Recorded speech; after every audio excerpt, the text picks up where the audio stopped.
Hey Bears fans, before we start today's episode of Chicago Bears Now, we did it. We reached 10,000 subscribers on the channel. It's only possible with you guys. Let's get to 11,000 as soon as possible. If you haven't subscribed already, not sure what you're waiting for, training camp, preseason, regular season, it's just around the corner. Got the latest on that coming up in just a second, but first, hit that subscribe button. And with that being said, let's go ahead and jump on in.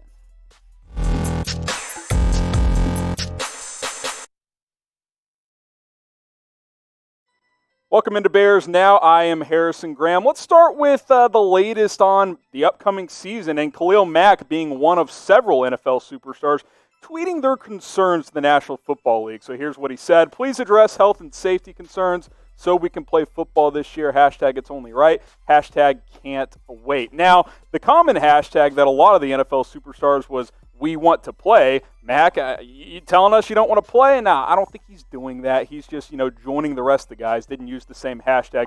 Here's the latest. Here's what we know. So training camp is all players are going to be expected to report next Monday, the 28th. But as I said, all these players are tweeting we want to play, but the league needs to take some safe guidelines. As you know, COVID-19 is still a factor here in the United States. It's what we've been talking about over the last several months. The latest proposal from the NFL as far as preseason goes, one preseason game. It went from 4 to 2. Now they're saying, hey, let's at least get one in there. PA doesn't want to do preseason and wants a longer acclimation period, a.k.a. a longer training camp to ramp up their bodies and get ready for the regular season. Now, here are the training camp report dates, it's here, tomorrow, July 21st. The rookies are scheduled to report. Chiefs and Texans rookies actually report today. So, other teams may see how that is going across the NFL, seeing how this could be adjusted moving forward. 23rd, quarterbacks report and injured players. Obviously, Nick Foles, Mitchell Trubisky, more on them in a second coming up in the show. And then the remaining players report on July 28th. Now, I don't think practices would actually start the 28th because all players have to get tested for COVID-19. I think they have to get tested twice. So it's, going to be a 2 or 3 day process. So maybe around August 1st is when actual training camp practices for, all players would begin. But it's here, and, Khalil Mack and certain players are voicing their concerns around the ongoing pandemic and what protocols are going to be as we get into the season. So what do you guys think? Will the NFL season start on time? Type Y for yes, type N for no. I'm not talking about the preseason, not talking about camp, I'm talking about week 1 of the season. If you think it'll start on time, type Y for yes, N for no. I'll make this the pinned comment. It's the top comment in the comment section. It supports the show. Go ahead and cast your votes right there. Now we got the latest on the quarterback battle, and nothing new actually being reported other than me emphasizing again to you guys that this isn't going to actually start until on-field work begins. I'm starting to think that Mitchell Trubisky might have the edge over Nick Foles because, again, at most at this point, one preseason game.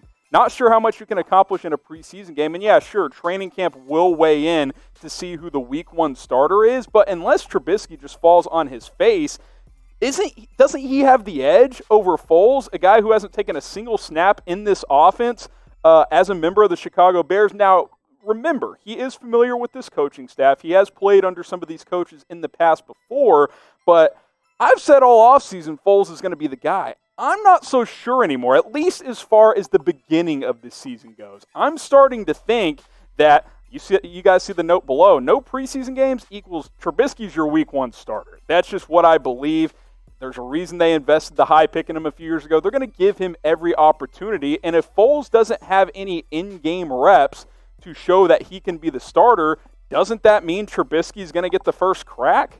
That's kind of what I think at this point. Now, based on what they've both done in their career, the obvious result of this is going to be that both guys are going to play at times this year. I've said that all offseason long. It doesn't really matter who the week 1 starter is. It's how they perform once the lights turn on. Not in the preseason, not in camp. Once we get into the games that count. If Trubisky starts, wins a couple of games to start the year, he's going to have a firm grip of the starting role. But if he struggles, this staff, who is on the hot seat a little bit, will not hesitate to go to Nick Foles because 2020 is a big season for this franchise. Now, what do you guys think? I keep asking this in a variety of different ways, but as we get closer and closer, who do you think the week 1 starter will be? Do you think it'll be Nick Foles? Do you think it'll be Mitchell Trubisky? If you think it's Foles, type F. If you think it's Trubisky, type T. I think for the first time, I'm starting to lean toward Mitchell Trubisky. I'm going to type my T in the comments section. Now, we got a lot of different Bears hats available for you guys, including these new training camp hats. Now, these are on sale because they're brand new, but they're a sweet look. We got the flat bill, the curve bills I showed you guys as well. A lot of these other hats, however, are on sale for up to 30% off. Chatsports.com/Bears hats. That is the link to go. You can shop today. Get yourself a training camp hat. Also, buy another one that's on sale. Take advantage of these while they're still available because these deals don't last forever. I'll put the link in the comments. I'll put it in the description. It's chatsports.com/Bears hats. Get yourself a lid or two today and get geared up for the 2020 NFL season. So is the Bears offense among the worst in the National Football League? That title's a little misleading. ESPN did an article ranking all the skill players among all 32 teams. Tight ends, receivers, running backs, and the Bears came in at number 28 out of 32 teams. I think that's a little low. They basically said, look, Allen Robinson, he's great, but a lot of unproven players behind him. And that's fair. Anthony Miller, they like his upside, but he's dealt with some injuries. He's had some drop concerns. Is he ready to be that number 2 wide receiver? I think that's a fair question. Now, let's look at the bottom 10 rankings before we kind of talk more on the Bears side of this. The Washington, whatever their team name's going to be, the Jags, Dolphins, Jets, and Bears. So Bears 5th worst in the NFL as far as skill positions go. 27 through 23, some of the teams ahead of the Bears, just to show you. Houston Texans, I felt like that's kind of low, even though they lost Hopkins. I still like a lot of their players. Colts 26, Lions, Raiders all the way up at 24. You think their skill position players are better than the Bears? They don't have another number 1 receiver. I think that's projecting a lot from Henry Ruggs. And then the Bengals coming in at number 23. But as far as the Bears go, look, it's fair to say, hey, David Montgomery has a lot of upside, but he hasn't proven a ton yet. That's fair. He was decent last year, but under 4 yards per carry. I'd put a lot of that in the offensive line. Tarik Cohen had a down year last year, so that's fair as well. Don't have a lot else at running back right now. Wide receiver, I mentioned Allen Robinson. He's a proven commodity. ESPN acknowledged that. He's a number 1 wide receiver. But, look, you lost Taylor Gabriel. Is Anthony Miller ready to take that next step? Ted Ginn, he's 35 now. Cordell Patterson, kind of been, so-so since joining Chicago. So there's a lot of question marks. There's a lot of potential with guys like Javon Wims and Riley Ridley, but some uncertainty there as well. Then obviously tight end. I think it's substantially better than last year, but you're talking about a historically bad tight end group a year ago. How good is the combination of Jimmy Graham, Cole Kmet, and Demetrius Harris going to be? Can it be league average? Maybe. I think that's what you're hoping for, right? Can you have a top 15 type of tight end group this year? That would be a huge jump from what was clearly the worst in the NFL last year. I feel like 28th is low, but there is some upside here, and to be fair, some question marks on this offense. And this didn't even include the offensive line. If you included that, I think 28th would actually be pretty fair because it was probably the worst O-line in the NFL in 2019. So will the Bears have a top 20 offense? I'm not going to go crazy, say top 5, top 10. How about top 20? If you think so, type 1 for yes. If you don't, type 2 for no. I think if this is a top 20 offense, it's a playoff team because I think it's a top 5 defense. Can the Bears get a top 20 offense this year? We'll have to wait and see. Been a rough day for the Bears from ESPN. They did their future power rankings, which they do every year. Sometimes they do for the next 5 years. This one was for the next 3 years.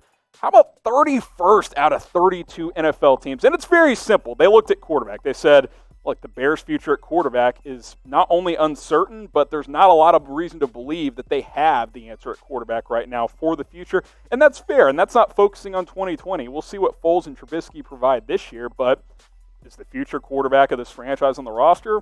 Probably not. We'll have to see how this year plays out.